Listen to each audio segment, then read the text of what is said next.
Umunsi mwiza kubateze amatwi ibiganiro byacu, mbere yuko tugenda tubamara amatsiko ku mukino wa ikipe ya APR, ndagira ngo mukande subscribe kugira ngo twinjire mu kiganiro neza.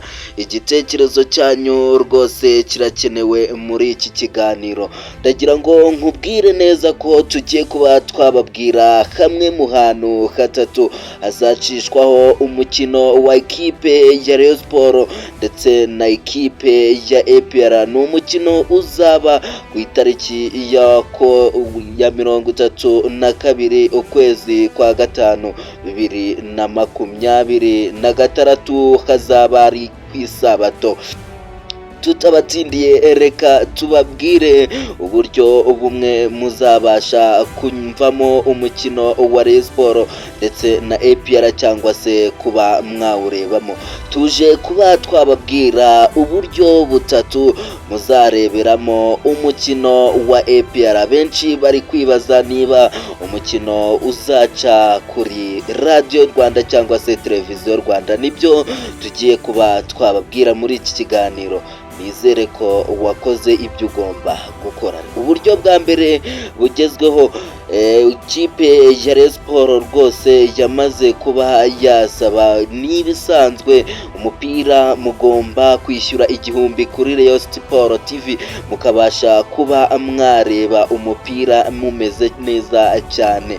Na APR ntango yabibagiwe rwose, kuri APR channel ya APR waharebera umupira, ariko ndagira ngo mbabwire ko ataraho hatuzanye. Uburyo bwa mbere bukomeye, umupira uzaca kuri KS2 hazaca umupira wa Rayon Sports ndetse na ikipe ya APR. Uburyo bwa kabiri buzacishwaho umupira ni Magic Sport TV. Ndagira ngo mbabwire uburyo bukomeye cyane buzorohera buri wese kububona. Ndagira ngo mbabwire ko umupira byamaze kuba confirmed. Umupira ugomba kuba waca kuri Televiziyo Rwanda, televiziyo y'Abanyarwanda. Mugomeze mwandike ibitekerezo byanyu, turagenda tubisoma gatanu kuri gatanu.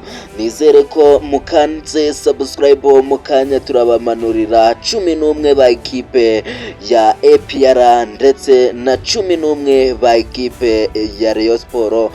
Ugire umunsi mwiza cyane. Nizere ko rwose tike zawe wamaze kuba wazigura, ugomba kuba wajya kureba umukino.